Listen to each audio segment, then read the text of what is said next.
I placed the divorce papers, besieged our Thanksgiving turkey before my husband finished calling us the perfect family. For 3 seconds, nobody moved. The candles flickered, the gravy cooled, and my 3 grown children stared at the cream-colored envelope as if I had set a loaded gun on the dining table. Richard's hand froze around his wine glass, his wedding ring catching the chandelier light, and I remember thinking how strange it was that after 38 years of marriage, the loudest thing between us was not his anger, but the silence.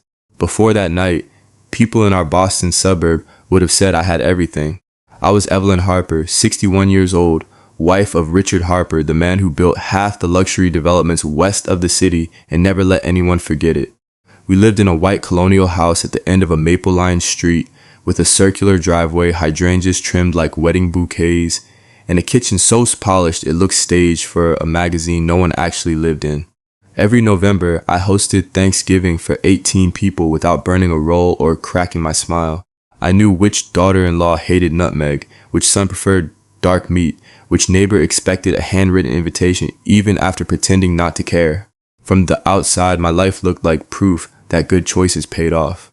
I had married the stable man, raised the children, chaired the school auctions, sent thank you notes, remembered birthdays, endured golf weekends, political fundraisers, charity dinners, and the endless small performances required of a respected wife.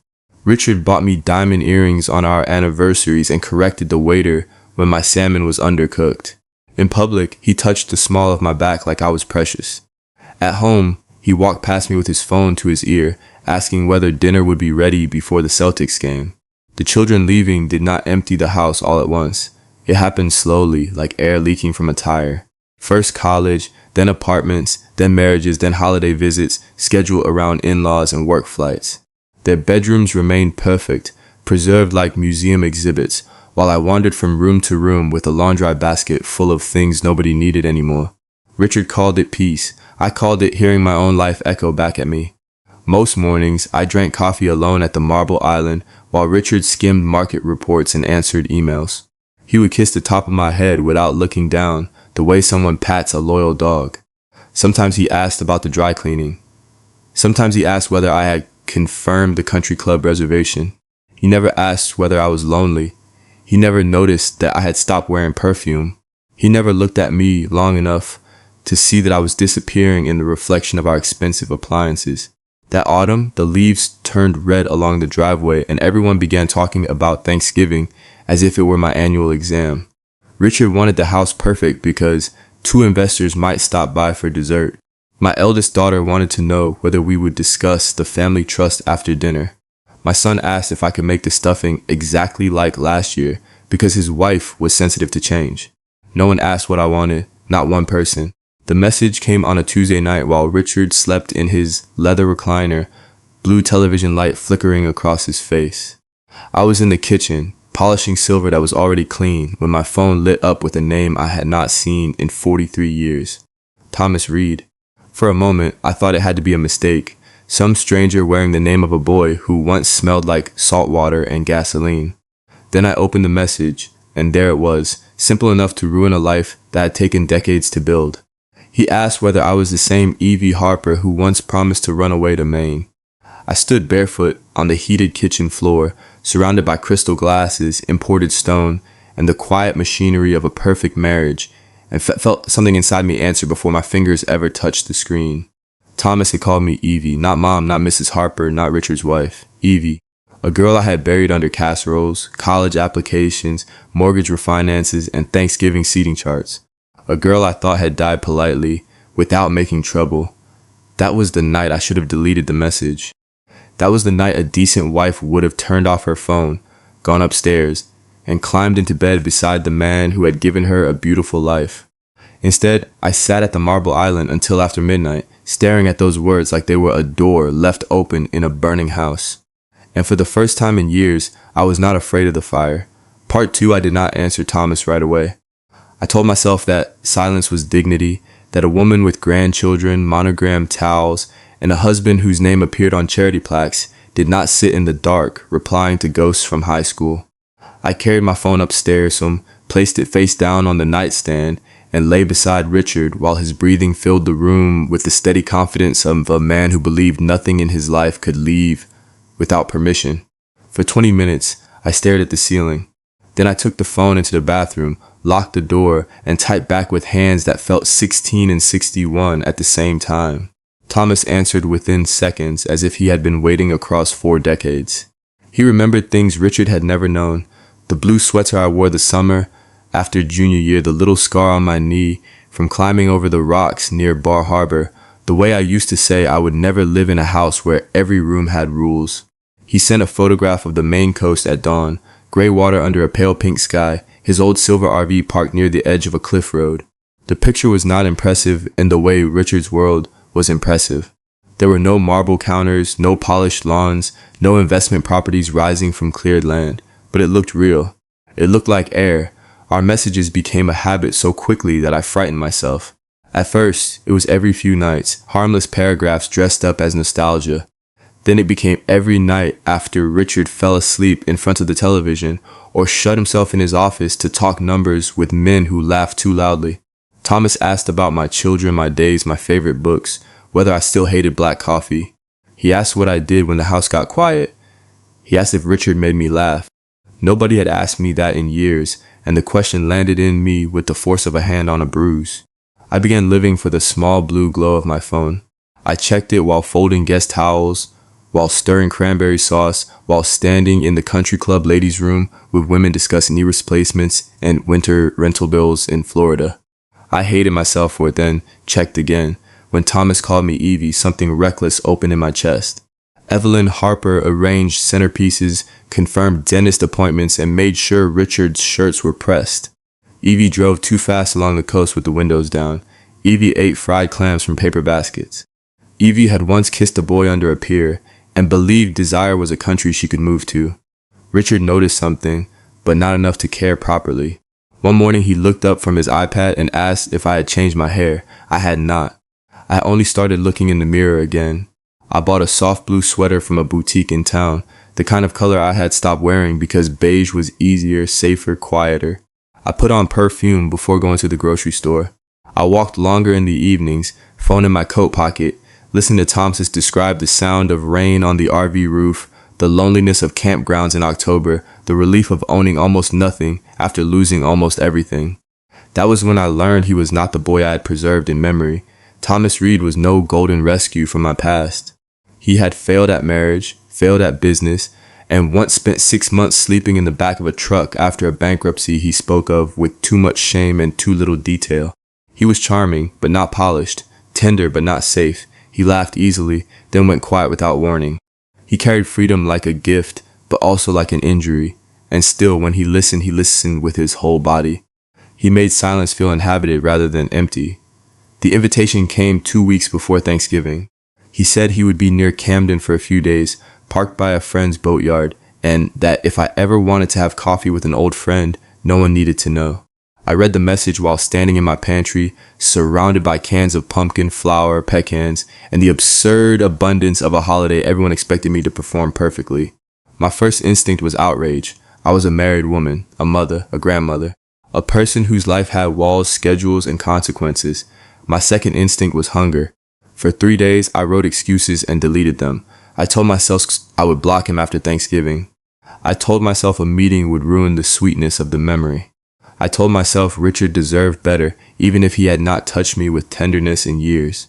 Then Richard came home late from a dinner with investors, dropped his coat over the chair I had just cleaned, and reminded me that the table settings needed to look expensive because important people might stop by for dessert.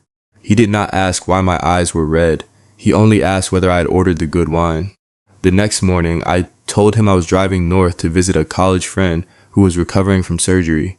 Richard barely looked up. He said the traffic would be bad and asked me to pick up his dry cleaning before I left. That was the last small insult I needed. By noon, I was on the highway with an overnight bag hidden under a wool coat, my wedding ring heavy on the steering wheel, and Thomas's directions glowing on my phone like a sin with a map. The farther I drove from Boston, the less the road looked like my life.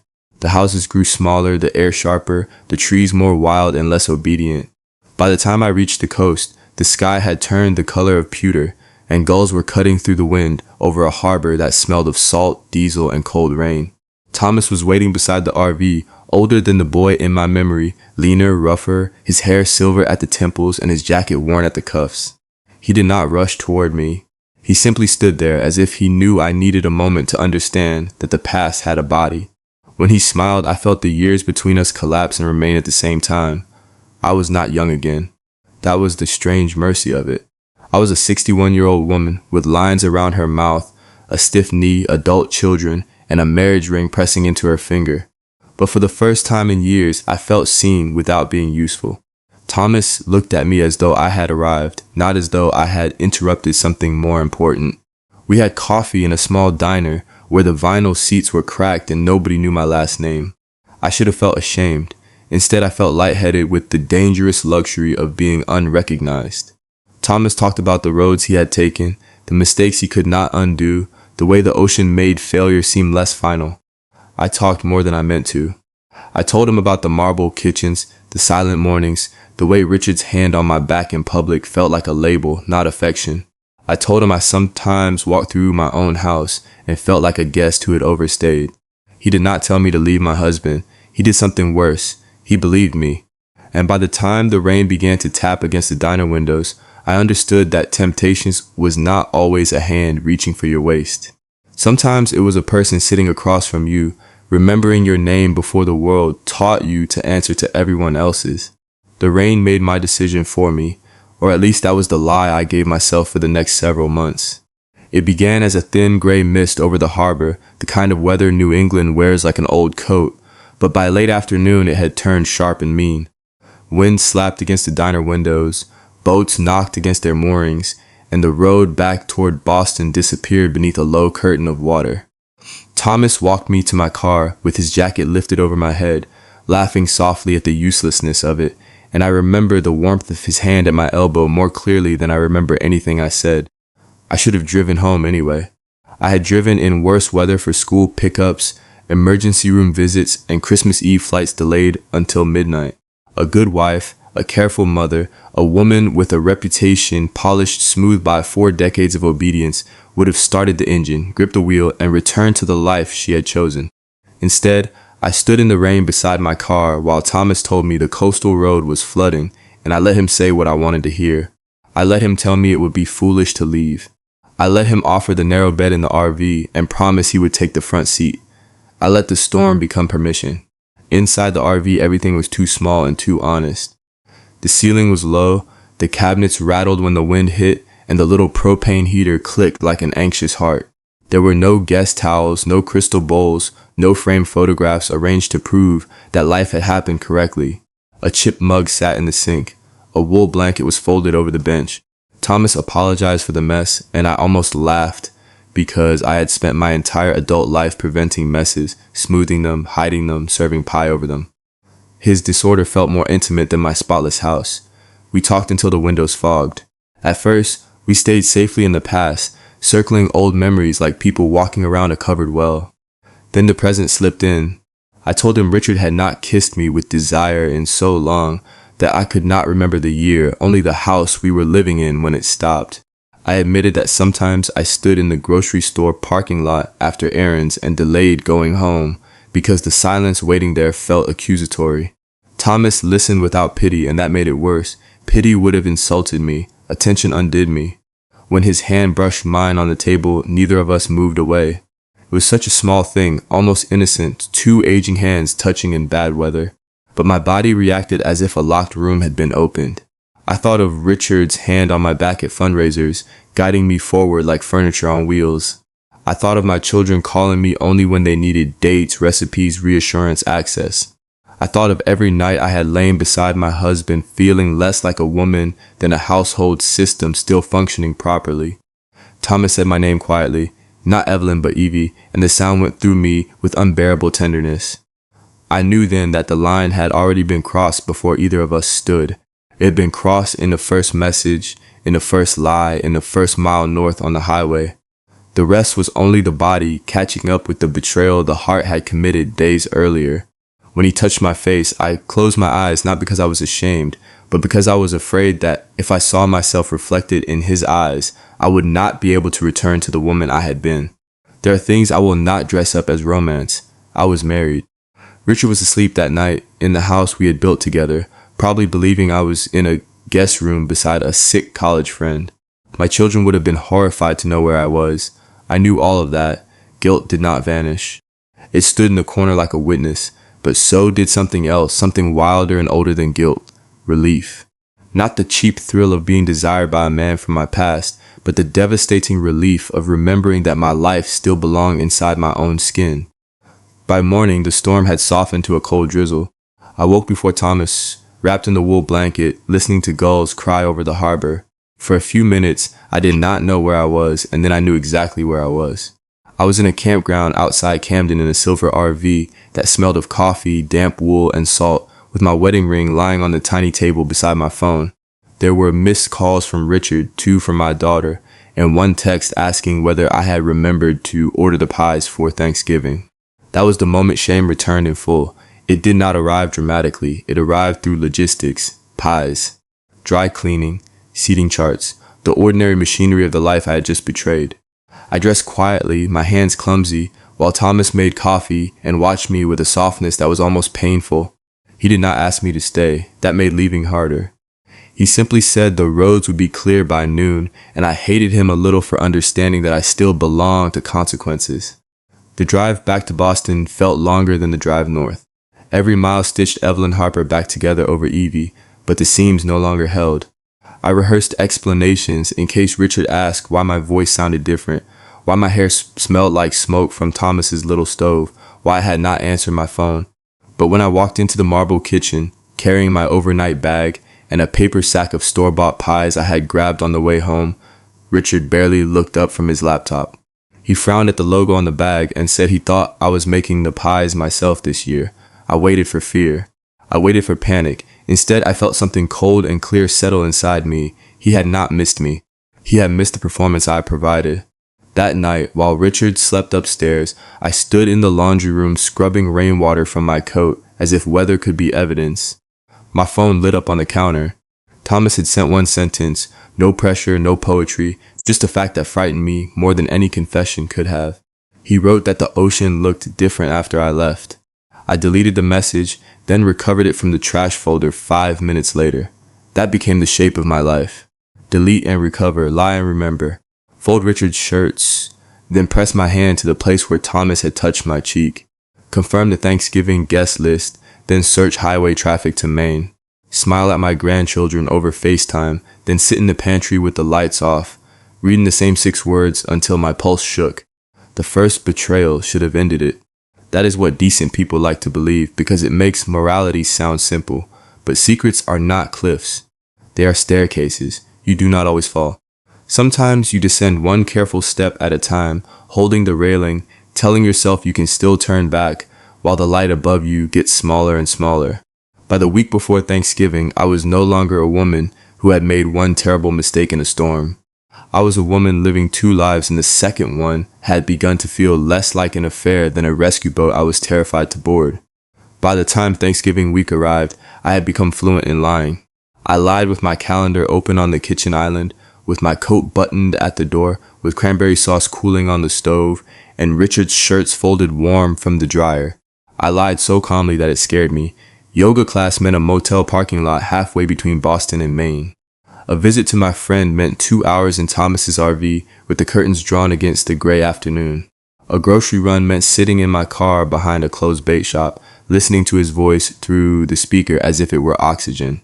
The worst part was not that lying became easier. The worst part was that home became harder. Every time I returned to the white colonial house, the rooms seemed more staged, more airless, as if the furniture knew I had betrayed the story it had been arranged to tell. Richard noticed the changes only when they inconvenienced him. He noticed when dinner was late, when I forgot to pick up his dry cleaning, when the good silver had not been polished for Thanksgiving. He did not notice that I had stopped flinching when he criticized me. He did not notice that silence no longer frightened me. He did not notice that I had begun sleeping on the far edge of the bed like a woman waiting for a train. My children noticed more than he did, though not for the reasons I wanted. My eldest daughter, Caroline, saw me turn my phone face down during brunch and asked why I had suddenly become so private. My son, Andrew, called about the family trust and paused when I mentioned selling some old jewelry, as if grief or loneliness were less alarming than movement in the accounts. My youngest, Grace, asked whether Dad knew I had been to Maine twice that month because a diner charge had appeared on the shared credit card alerts she still helped Richard monitor after his last identity theft scare. I told her it was a mistake, and she believed me with the exhaustion of a daughter too busy to question the woman who had always made life convenient. Thomas began changing too, or perhaps I finally saw the parts of him nostalgia had softened. At first, he had been patient with my fear, tender with my guilt, almost noble in the way he refused to ask for anything. Then his messages grew sharper. He wanted to know how long I intended to keep living in Richard's house, sleeping in Richard's bed, spending Richard's money while whispering about freedom from the front seat of my car. He said he had already lost too much of his life waiting for things that never came. He said I was not trapped, only comfortable. The words stung because they were cruel, and worse, because part of me feared they were true. I began to understand that Thomas was not a rescue from danger. He was another kind of danger. Richard had trapped me in marble and manners. Thomas tempted me with wind and gasoline and open roads. One cage was gilded, the other romantic, but both had doors that could close if I entered them blindly. Still, when he called me Evie, I answered. Still, when he said he missed me, my hands trembled.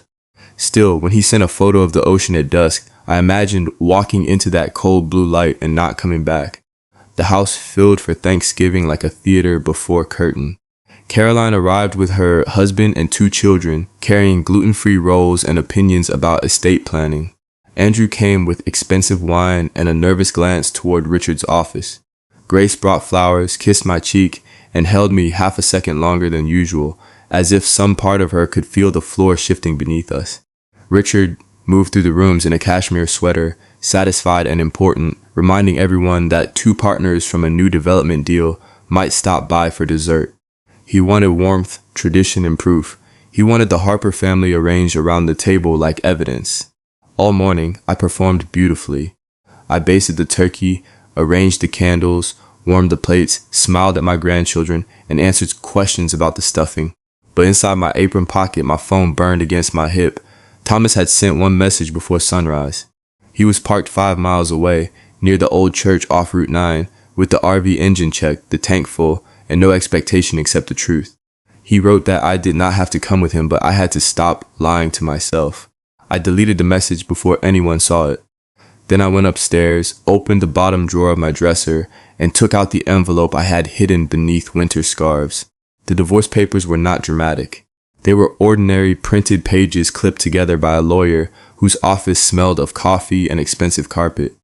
I had met her 3 days earlier while Richard thought I was choosing flowers for the centerpiece. She had explained assets, timelines, disclosure, the ugliness of long marriages ending in public. I had listened like a woman hearing the forecast before a storm she had already decided to walk into. When I came back downstairs, Richard was in the dining room, adjusting the seating cards I had spent an hour arranging.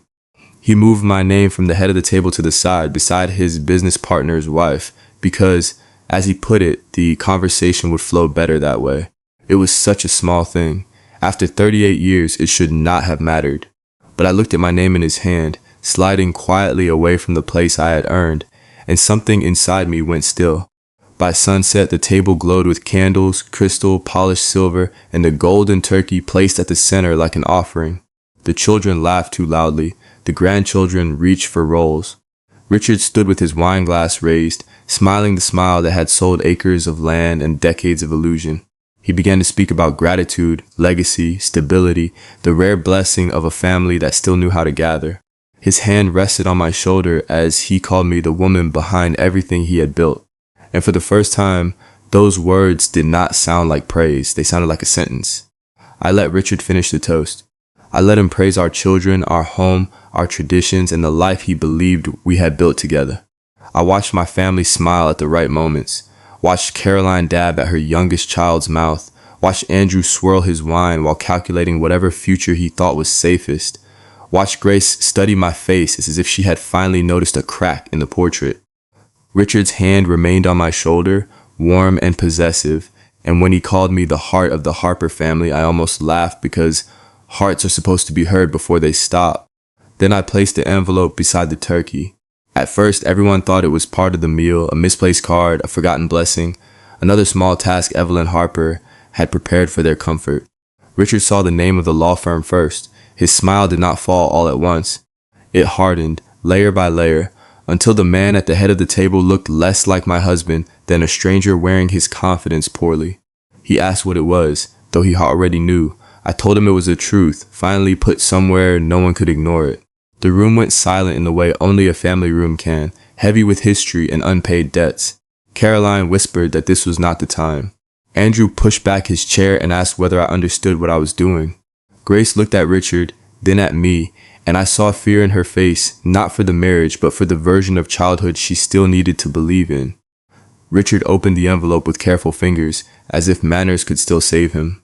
When he saw the petition for divorce, his face flushed dark above his collar. He did not ask whether I was unhappy. That was the last mercy, in a way. He asked who had put me up to it. He asked whether I lost my mind. He asked whether I had any idea what people would say, what this would do to the family, what this would do to the trust, the properties, the grandchildren's securities, his reputation. Every question circled the same empty place. Not one of them was about my heart. So I told him about Thomas. Not everything. Some truths belong only to the people who survived them. I did not describe the rain on the RV roof or the way my own name had sounded in his mouth. I did not turn my loneliness into a speech or my betrayal into poetry. I simply said there had been someone else, and that he had not destroyed our marriage because our marriage had been a beautiful house with no heat long before he knocked on the door. The explosion came exactly as I knew it would. Caroline cried that I had humiliated Dad in front of everyone. Andrew said I was risking decades of work for a man with no money and no address. Richard laughed once, sharp and cruel, and called Thomas a vagrant with Wi-Fi. Grace stood up so quickly her chair hit the wall, then covered her mouth like she might be sick. The grandchildren were hurried into the den, the candles kept burning, the turkey sat untouched, and all the expensive warmth of the room turned suddenly artificial. Richard said I would regret it. He said I had no idea how ugly this could become. He said the house was his, the lawyers were better on his side, and the neighbors would not look at me the same way again. Maybe he was right. I had been Mrs. Harper for so long that losing the name felt like stepping outside without skin. But as he spoke, something unexpected happened. I did not shrink. His anger no longer had the power of weather. It was only noise in a room I had already left. I walked out before dessert. Not dramatically, not with a suitcase, not into Thomas's arms like the ending of a movie. I took my coat from the hall closet, past the framed family photographs on the wall, and opened the front door to the cold November dark. At the end of the road, far beyond the clean driveways and tasteful porch lights, I saw the faint outline of the RV near the old church. For one aching second, I wanted to run toward it. I wanted the simple story, the romantic escape, the proof that all of this pain had a destination, but I did not go. I stood on the porch until the cold reached my bones, and I understood that Thomas had opened a door, but he could not be the room I lived in next. If I left one man only to disappear into another, I would have learned nothing from 38 years of being useful. I sent Thomas a message with shaking hands, thanking him for reminding me I was alive, and telling him I had to find out who I was when nobody was waiting to claim me. Then I turned off my phone. The divorce was every bit as ugly as Richard promised. Friends chose sides with the speed of people protecting dinner invitations. The country club women stopped calling, except for one who wanted the name of my lawyer. My children punished me in different ways. Caroline with tears, Andrew with spreadsheets, Grace with silence that hurt the most because it contained love and disappointment in equal measure. Richard fought over furniture he had never noticed and paintings he had never liked. He accused me of ruining the family, and perhaps in one sense I had. Families built on silence do not collapse quietly when someone finally speaks. Months later, I signed the final papers in a conference room overlooking downtown Boston. I left with less than people expected, more than Richard wanted, and nothing that felt like victory. I sold my jewelry, released my claim to rooms I had cleaned for decades, and bought a small cottage near the Maine coast with drafty windows, uneven floors, and a kitchen barely large enough for 2 people to stand in. The first night there, I ate soup from a chipped bowl and cried so hard I frightened myself. Freedom, I learned, does not always arrive smiling. Sometimes it comes cold, quiet, and holding a bill you are not sure you can pay. Thomas visited once in early spring. We walked along the harbor like old friends and almost lovers, two people who had mistaken memory for a map. He was still charming, still restless, still capable of making the air around me feel charged. But when he asked whether there was room for him in my new life, I looked at my little cottage, my unmade bed, my single coffee cup by the sink, and felt a tenderness stronger than desire. There was room for me first. That had to be enough. Now, when Thanksgiving comes, I do not roast a turkey large enough to feed a performance. I make coffee, walk to the water, and let the wind ruin my hair. Sometimes my children call. Sometimes they do not. Grace came last year with a pie from a grocery store, and we ate it with plastic forks on the porch without pretending anything was perfect. That was the closest I had felt to family in years. I did not leave my husband for another man. I left because at 61, I finally understood that being comfortable is not the same as being alive.